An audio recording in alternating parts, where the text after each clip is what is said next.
The election of 1800 ushered in a period of extraordinary political continuity.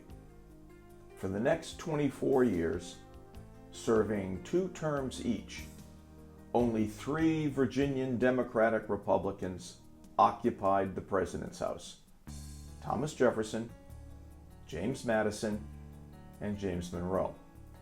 These 3 men would guide the country through a reversal of Federalist policies, a remarkable geographical expansion, a war with Great Britain, and a period dubbed the Era of Good Feeling, a period in which essentially only one political party existed in the United States. Before John Adams left office, he began negotiations to end the quasi-war with the French. And on September 30th, 1800, the 2 nations signed an agreement, the Convention of Montfontaine. The convention terminated the 1778 Treaties of Alliance and Commerce between France and the United States, ended the quasi-war, and confirmed the principle of free trade. Removing the friction between the 2 countries relieved Jefferson, as historian Walter A. McDougall wrote, of the burden of ideological affinity he himself had promoted. Jefferson, who had once called his friend and revolutionary brother John Adams a monarchist, now urged reconciliation and unity at his inaugural, declaring, "We are all Republicans. We are all Federalists." I'm Tom Army, and this is part 4 of our 6-part series on the early republic and the causes of the War of 1812.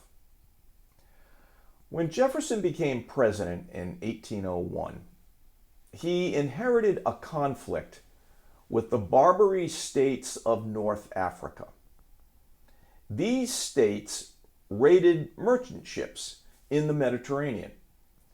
And since the 1780s, the United States paid an annual bribe to protect her vessels.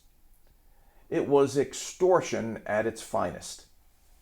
The bribes were substantial, and now President Jefferson refused to pay them. He ordered the U.S. Navy to attack the pirates' home port. Under the overall command of Commodore Edward Preble, several American ships, including the Constitution, Enterprise, and Congress, successfully captured several Tripolitan cruisers and blocked Barbary ports. Preble's officers were known as Preble's Boys, because when the Commodore took command, he discovered that his oldest officer was 30 and the youngest was 15. He grumbled, saying that the Secretary of the Navy had given him just a pack of schoolboys. The schoolboys, however, acquitted themselves well, and several went on to have influential roles in the American Navy's development. Finally, in May 1805, U.S. Marine Corps First Lieutenant Presley O'Bannon led Marines and mercenaries across the desert from Alexandria, Egypt, to capture the Tripolitan city of Derna. U.S. negotiators used this victory as leverage to secure the return of hostages and end the war. Most of Jefferson's challenges and opportunities during his first term unfolded domestically. In 1801, the lame duck Federalist majority in Congress, which favored a strong national government, expanded federal jurisdiction. Outgoing President John Adams filled new judicial positions with Federalist lifetime appointees known as the Midnight Judges. President Jefferson refused to accept his predecessor's appointments.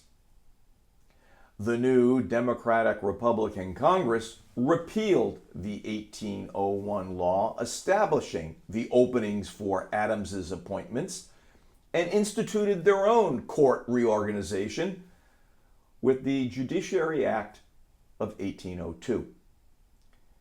Jefferson's efforts to block midnight judges led directly to the Supreme Court's transformational decision in Marbury versus Madison. Jefferson and the Democratic Republicans who led Congress did not extend the Alien and Sedition Acts. They amended the Naturalization Act, and they abolished internal taxes and the excise tax. Remember, the excise tax had led to the Whiskey Rebellion. Jefferson reduced the Army's size, but he established the military academy at West Point, and he funded a limited-sized Navy. He did maintain the U.S. Bank, and his Secretary of the Treasury, Albert Gallatin, reduced the national debt.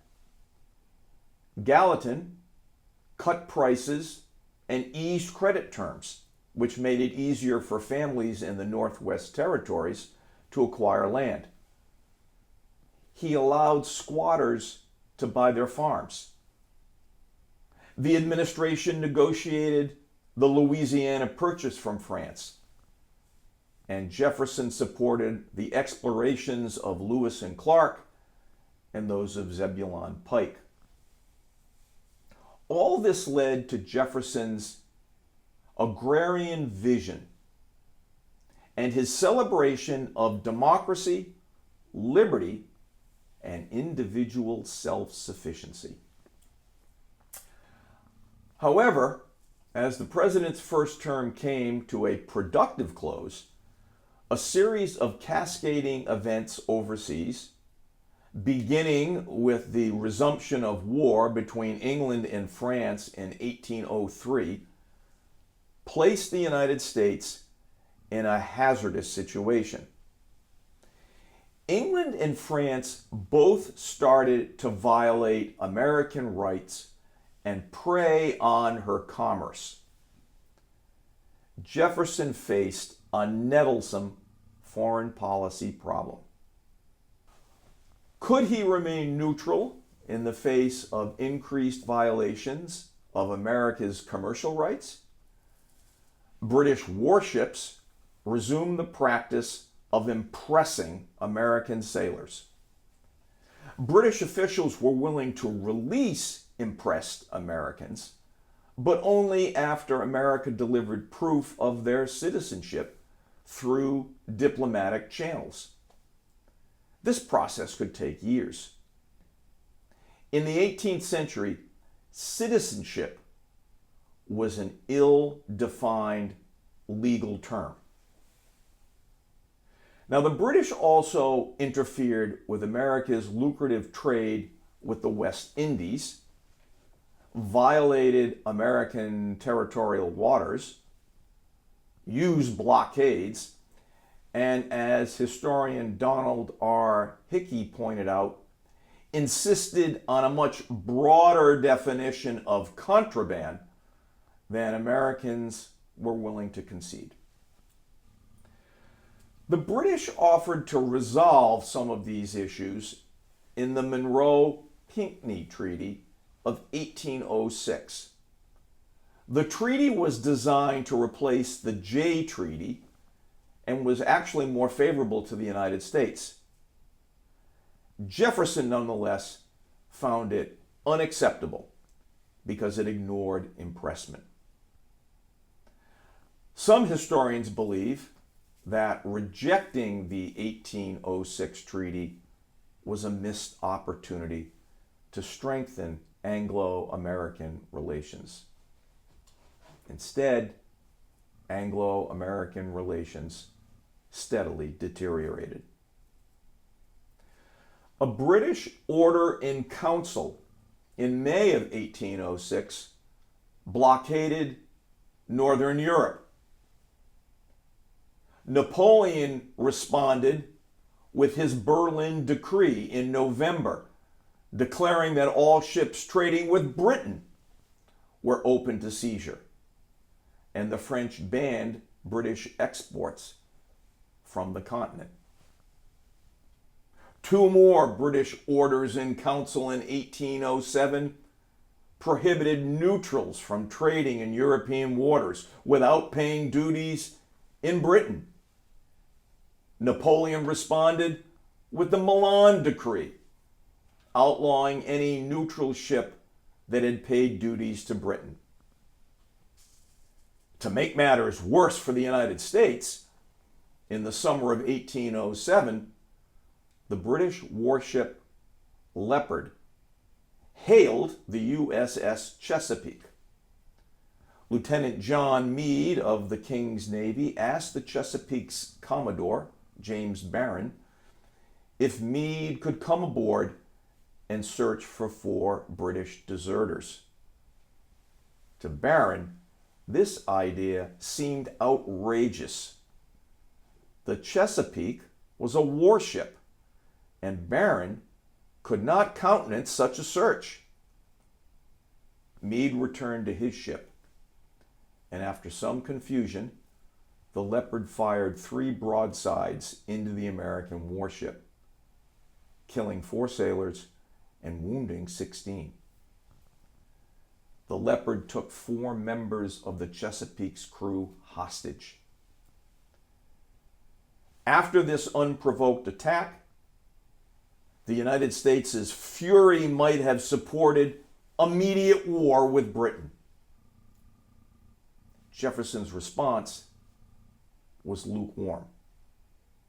His whole fiscal and military strategy since 1801 lay exposed, and he did not know what to do. He ordered British ships out of American waters. He also ordered the Navy to build more gunboats. He focused on gunboats to save money.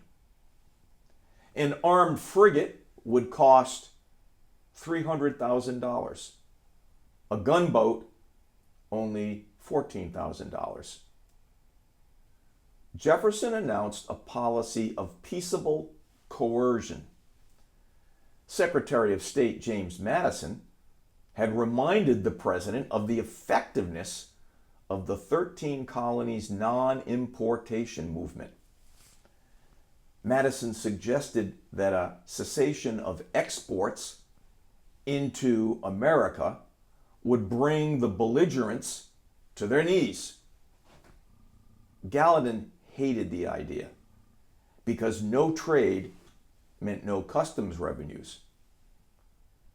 Jefferson was skeptical, but the president persuaded Congress in December of 1807 to pass the Embargo Act that prohibited American ships from sailing to any foreign port. Exports plunged from 108 million in 1806 to 22 million in 1808. The president expanded the power of customs officials to conduct raids on ships and warehouses without a search warrant. American merchants now talked openly about seceding from the Union.